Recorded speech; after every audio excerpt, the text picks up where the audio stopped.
what if you invested in yourself? What do you mean? As if you're a company? Yeah, as if you're a company or a business, how all the due diligence that they put into it, a company or a business would put into investing in itself. What would happen if we did that? As an individual, as a person. Yeah. I mean, I think it would be pretty revolutionary. So listen to this week's episode of Get Real with the English Sisters. Well, we'll be chatting about the idea that what if you were a company? What would you actually do to understand the company's values, to understand the core, I think, the actual core of that company, and to be able to understand all the people that rotate around that company and how to make them assets.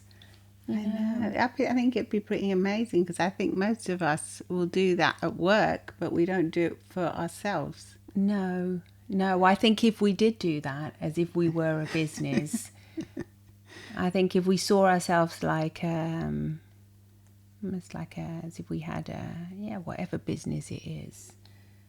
I think we'd take more pride in ourselves and we'd put more work into it. Definitely. Because I think we don't put enough work into ourselves. We take ourselves for granted and we think what's going on at the moment's okay. We're not continuing.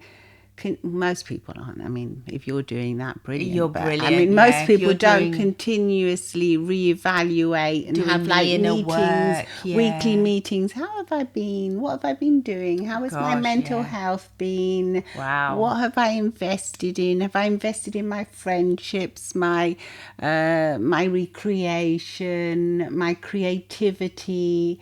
What have I been doing? They don't check these things off the list. No, they just not at all. It's just drudge on and on, isn't it?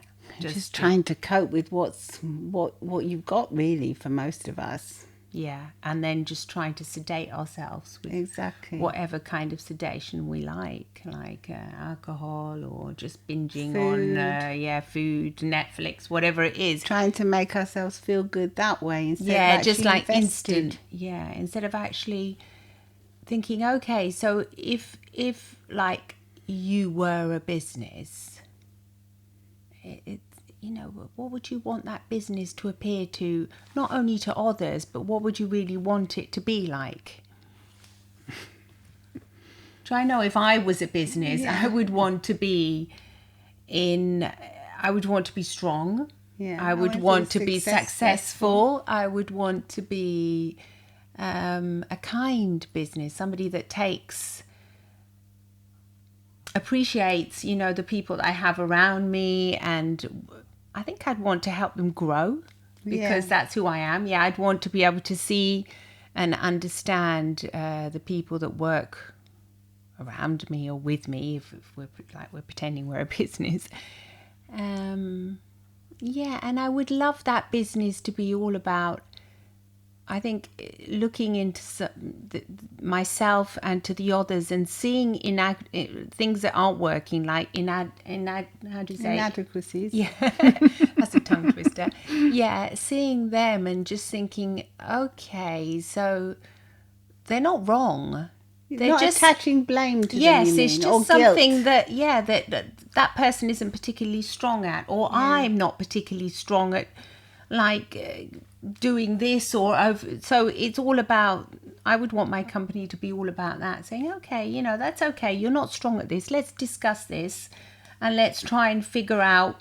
Well, I think you've hit it on the nail there. I think if we do look at ourselves like that, it takes away the maybe the shame and the guilt of not being enough, the worry of not being enough, exactly, and of just trying to improve, which it's like there's no shame, there's no attachment to that. Now we have all this backlog of stuff that maybe from our past and everything, but if we were a company, we were just having a meeting, hey, what can we improve on this week? What's lacking here? How do we improve a weakness this here, as if we want to call it a weakness? So how do we improve on this? What do we need to invest? How much money do we have to put into that? Exactly. How much time do we need to invest in this? What can we discuss? How can we help each other? And how can you help yourself as a business to grow, to overcome certain fears, to shine and to thrive as a business? Yeah, you might need more education. You might need to, do something. But there's nothing. When we just see ourselves as people, as individuals, we just think, oh, everything seems so overwhelming because we're actually in it. Well, we're not actually thinking about the bigger picture, I don't think. We're actually, we've got everything, all the backstory. We've got everything. Yeah, we've got the backstory. Yeah, you're right about that. Yeah. We're not detached from it. Whereas if we detach from it, we think we might be able to say, oh, well, this business needs to focus more on quality time for their employees. Yes, and you are part of that business, so you need to spend more quality time. Focus on that. We need to focus on more on maybe earning more money. Yes. And how can we do that? So let's be more productive. Yes, let's be more productive. So there's no blame attached to it, or guilt, or shame, or any of this stuff that usually comes along with when we're just thinking about ourselves as individuals. Yeah, and because when we all know we're not, we come from families and then we go on, and often we have groups of friends or partners in life. So we know we're not really individuals, but I don't think that we actually think ourselves like what I was thinking of, like a .com or whatever, like a business, like having, imagine you had a .com, like your own website out, and it's all about you, just you, and how you could, it sounds quite scary actually, because it's just about you, but it's like really about you. So you real, like not what you have to look at yourself properly from within. It's not like scary. When you do a job interview, and you just write stuff. Oh yeah, but really, really what you do, how you deal with stress and everything else. So. Yeah, I think seeing yourself like that could be like an extra tool to have in your, your definitely box. Because it would mean that you weren't just. I think you wouldn't be just focusing on yourself as an individual, which is what a lot of us do, and we tend to feel sorry for ourselves or overwhelmed, or as if we can't cope or anxious. But if we saw the bigger picture and we saw it, we imagine, like we visualize that we were a business, how can I help that business? You're already taking yourself away from you. There's more detachment. How can I help that business? What would I be able to do to improve that? Or maybe, go for coffee with someone, go and have a chat with someone, go and discuss this with somebody. Communicate more effectively with my partner. Exactly, because this is all lacking. We want this, we want this business or company to be more efficient. How Normally can we do. That's what efficiency. Yeah, how can we create? Yeah, that's it.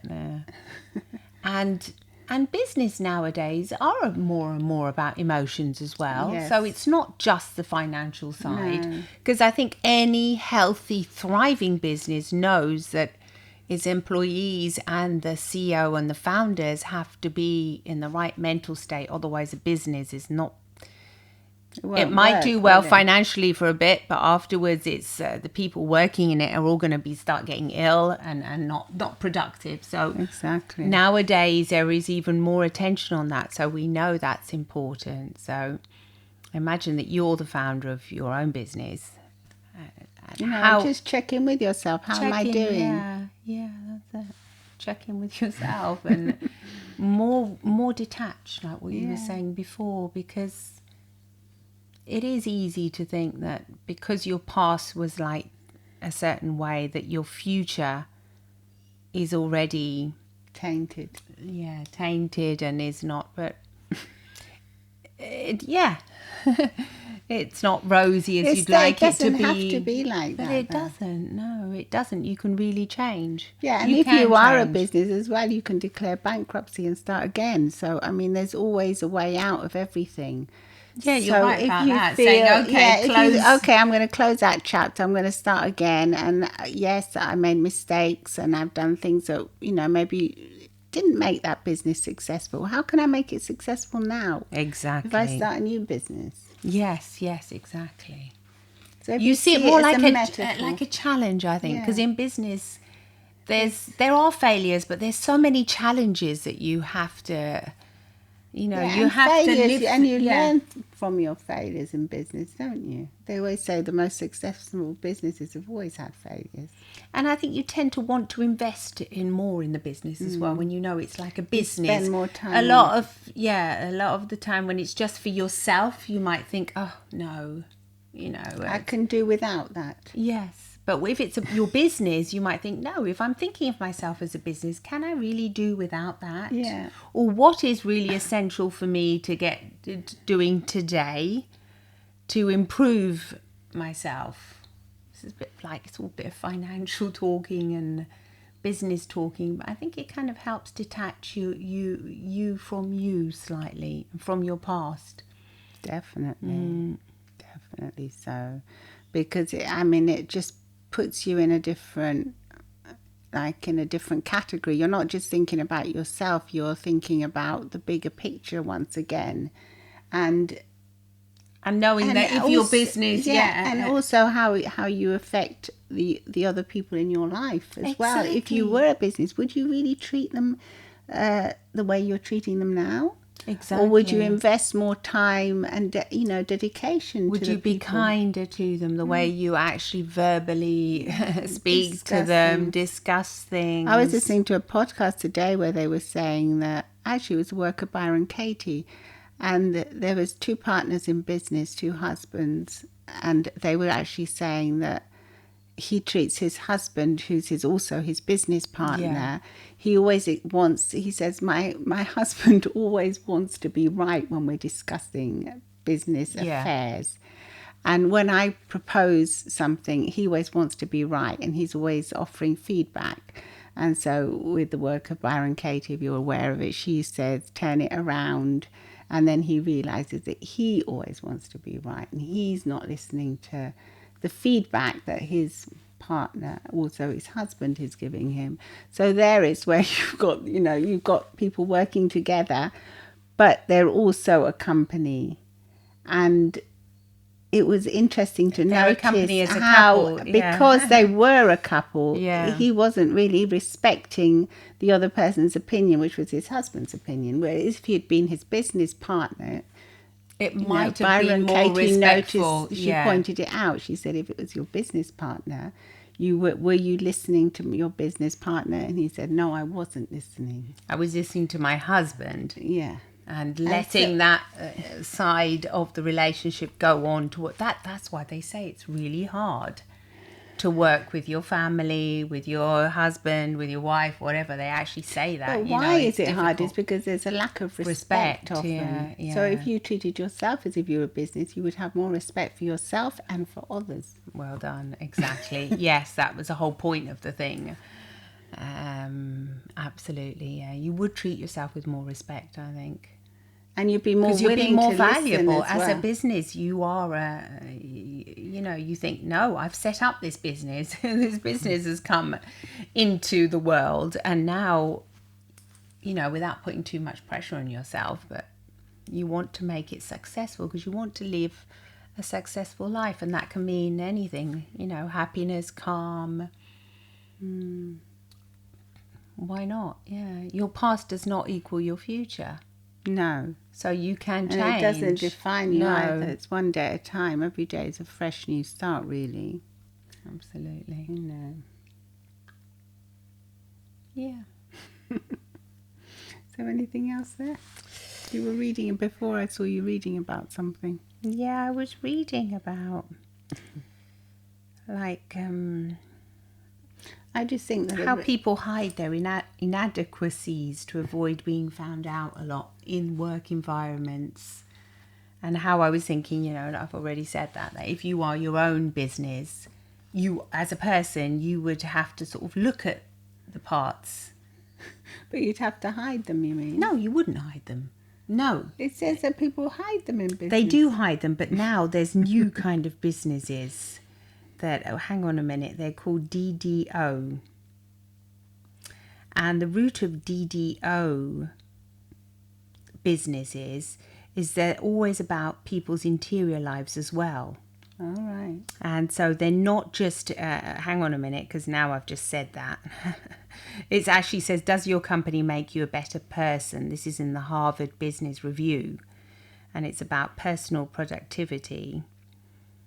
And in this kind of, in our research on what we call deliberately developmental organizations, or DDOs for short, we have identified successful organizations that regard this trade-off as a false one. So I don't know if you're understanding what I'm saying. Do you understand it? So they're saying that you have to invest in your emotional yes. well-being. Yes. Because if you don't, you're not going to be successful, basically. Yeah. What if we all saw work as an essential context for personal growth? This is like these new companies where they see work as not just separate work and your private life, but it's an extension where you would have meetings and say, well, I mean, this is what I was just reading now. It said the companies we call DDOs are, in fact, built around the simple but radical conviction that the organization can prosper only if its culture is designed from the ground up to enable ongoing development for all of its people, all of them. Well, that makes sense. Yeah. That is that the people in the company are constantly growing through doing their work. So it gives it more meaning as well, doesn't it? Yeah, it says when you work in such a company, in addition to just going to work and you being productive, you're constantly working on yourself as well. Oh, yes. So like if you're really shy, for example, you're working on yourself. So it's a bit like what we were saying about being yourself as your own business. You are in a sense on that area. You are in a sense a DDO. You are an organisation. Look at yourself and say, okay, I'm shy or I'm fearful of this, so I work on this and I'll invest in this week. You're overcoming your own blind spots. Yes, all the time, and. You wouldn't have to hide your inadequacies to avoid being found out, or you wouldn't be overly criticised by them. You'd be like what we were saying before. You'd be encouraged. So you're encouraged. You would say encouraged to show your weaknesses so that you can work on them. That's a part of doing a good job, then you'd get an applause at the end of the meeting. So I mean, imagine that. And these are companies that are starting off now in today's world. I suppose if you don't get it, if you don't get the applause, and you can't manage to do something, I suppose you'd be encouraged to where your strengths are, and you'd be redirected towards your strengths, I suppose. I don't know. Here it says no executive or leader. Because I'm just imagining if I couldn't get something. No, if they said work on this and I just didn't get it, or I just couldn't, my brain couldn't get around it, I'd feel terrible. Yeah, but you'd say I just can't get around that. Yeah, and so then I would imagine a company like that would say, okay, then so maybe this isn't for you now, and if you can maybe leave this for now, and let's work on something else that you feel more comfortable with, and you're more suited to. Yeah, because you're allowed to speak up. Without feeling that you're inadequate or you can't do that. Because I'm just thinking, say, for something to do with maths, I would find terribly hard. And I wouldn't just be suited to it. I mean, because in an ordinary organisation, I'm reading this off the Harvard Business Review, it said every person is doing a second job. No one is paying them to perform, covering their weaknesses and inadequacies, managing others' good impression of them, and preserving a position that would feel more precarious if people didn't always see them at their best. In a DDO, this is considered the single biggest waste of resources in organisational life. Well, yeah, I suppose so, because you're just kind of hiding something, aren't you? You're pretending to be good at something when you're not, so you're not really doing the job properly either, and you're feeling bad as well. You're feeling bad, so you're going in thinking, oh gosh, I hope I don't get noticed today. I hope no one sees that I haven't done this, and you're carrying those feelings of shame around and guilt, which are going to make you feel stressed. They will. And anxious. Yeah, and then you go back to trying to comfort yourself, whereas if you worked in a place if you were your own company, you would encourage yourself to think about your weaknesses and say, okay, where do I need to improve on? What do I need to improve on this? and it was a potential asset. Yes, and you can say, okay, I'm doing so and so on this, or maybe I have to spend more time on this. But you'd actually look at yourself like, yes, like an asset. Yeah. How can I do better, kind of thing. Yeah, like in these companies, they say phrases like, she does not yet have all the necessary capabilities to perform the role at a high level, but we will help her to develop them. And when she does, she will have outgrown this job and we will need to find her another. These are like, imagine that, you're always outgrowing. You say, well, you're really competent in that. Let's go for another. Your brain is always stimulating. It sounds exhausting, actually, now that I've read it. But I can imagine working in a company where they're kind and kind of lovely. Yeah, because you always think, I'm always on to the next thing. Can't I have a break? Yeah, I've just learned how to do that now. Just give me a break. You know, I would think, gosh, if I was working really for somebody like that, I just learn how to master that.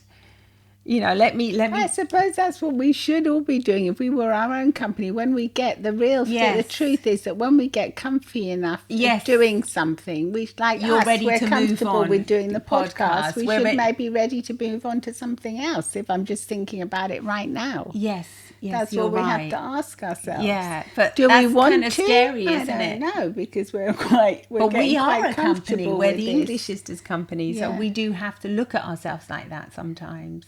Well, we should even more now that we've done this episode. Well, as always, all our episodes make us reflect on our own life. And yes, they do. Those, and how we affect the people that we love around us, and how we affect you. So let us know, our listeners, absolutely, what you think about this. Do you think it's your worst nightmare to be considered like a company? Some people hate business and companies, or do you think it's a good metaphor for you to think about this and how you can maybe change in certain areas and look at yourself, on a weekly basis, check in with yourself once a week and say, hey, am I feeling a bit down this week? Am I feeling anxious? Do I need to do more of this and more of that? Do I maybe need to spend some time in nature to feel less anxious? I mean, I did that last week. I spent more time in nature because I noticed I was feeling anxious. So I did some gardening. Yeah, that usually works for me as well. Yeah, so just check in with yourself and see how you're doing. And, of course, check in with us and come and visit us on YouTube too, where we have the podcast. And say hello and follow us on Apple Podcasts. And please leave a review as well, because it really helps others find this podcast. Thank you so much. Thank you so much for listening. Lots of love and smiles from the English Sisters. Bye.